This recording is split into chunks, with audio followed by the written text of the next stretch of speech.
These are 237 men who sailed into the complete unknown to prove the world was round, but only 18 would live to tell about it.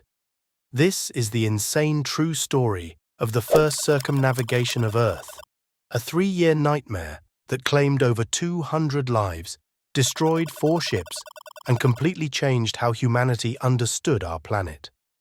On August 10, 1519, Ferdinand Magellan's fleet of 5 ships departed from Seville, Spain, carrying somewhere between 237 and 270 men from across Europe and beyond.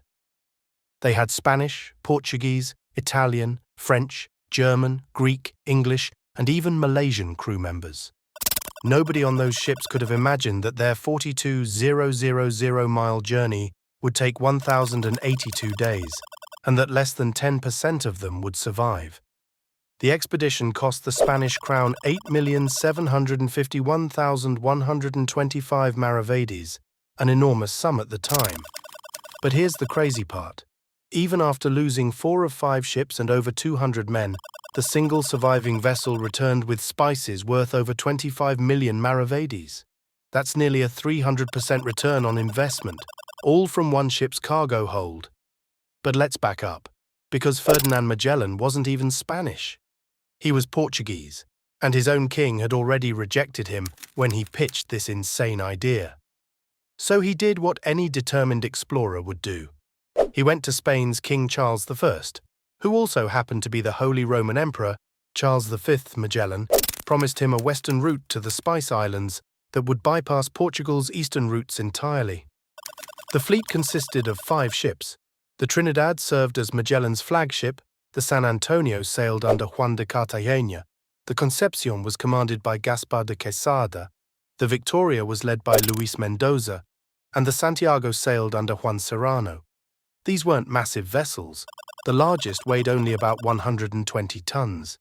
Imagine crossing the world's largest ocean in something barely bigger than a modern yacht. By September 20th, 1519, they made their final European departure from Sanlúcar de Barrameda. The Atlantic crossing went smoothly enough, and they reached Rio de Janeiro by December 13th. But as they sailed south along the South American coast, searching for Magellan's promised passage to the Pacific, things started falling apart. Winter was approaching in the southern hemisphere, and by March 1520, they'd reached Port San Julian in what's now Argentina. Magellan decided to wait out the winter there, and that's when the Spanish captains decided they'd had enough of taking orders from a Portuguese commander. On March 31st, 1520, Juan de Cartagena launched a mutiny. He had support from Gaspar de Quesada and Luis Mendoza, which meant they controlled 3 of the 5 ships. But Magellan struck back ruthlessly. He sent loyal men to retake the Victoria, and in the fight that followed, Luis Mendoza was killed. Quesada was executed. As for Cartagena, Magellan marooned him in that frozen wasteland, along with a priest who'd supported the mutiny. They were never seen again. During this winter layover, the crew encountered the local Tehuelche people, and this is where things get weird. Antonio Pigafetta, an Italian scholar who kept the most detailed journal of the voyage, claimed these people were giants, twice the height of Europeans. Magellan called them Patagonese, meaning big feet, which is where Patagonia gets its name. Were they really giants? Probably not. But when you've been at sea for months and you're facing mutiny in a frozen wasteland, maybe everyone looks like a giant. They lost the Santiago during a scouting mission when it wrecked on the coast, though most of her crew survived. Now down to 4 ships, they finally found what they were looking for on October 21st, 1520, the entrance to what would become known as the Strait of Magellan.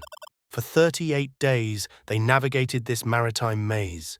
The strait was a nightmare, a twisting labyrinth of channels, dead ends, and vicious currents. Fires burned on the southern shore at night, lit by the indigenous people, so Magellan named it Tierra del Fuego, Land of Fire.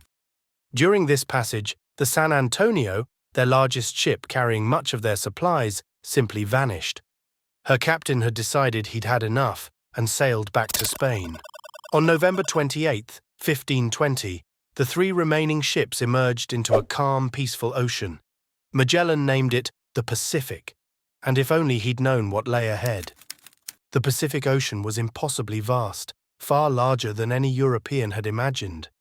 Magellan expected to reach the Spice Islands in a few weeks, but instead, they sailed for 99 days without seeing land, except for 2 tiny, barren islands where they found nothing edible.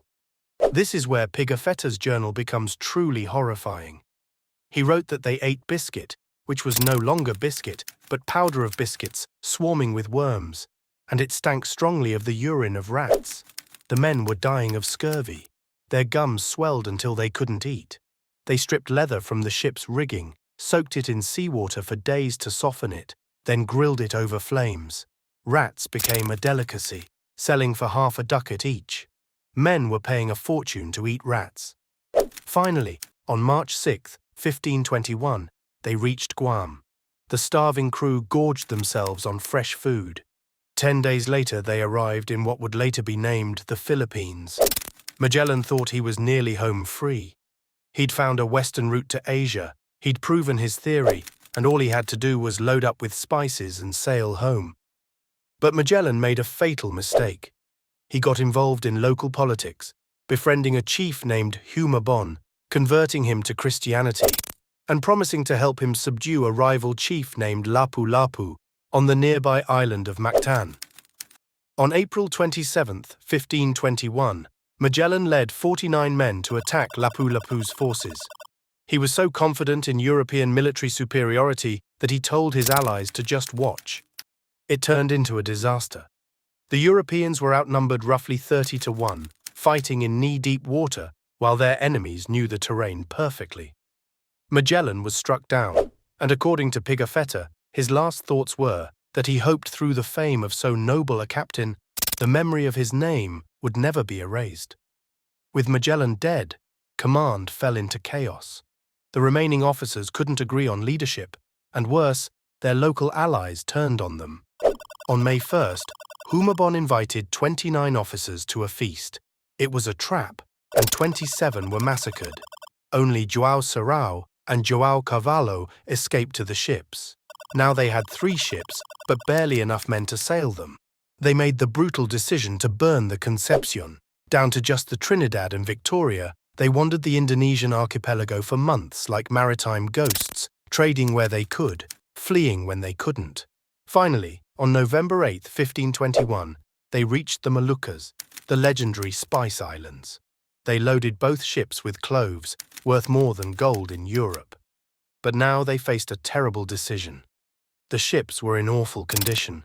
Should they return the way they came across the Pacific, or continue west through Portuguese-controlled waters? They decided to split up.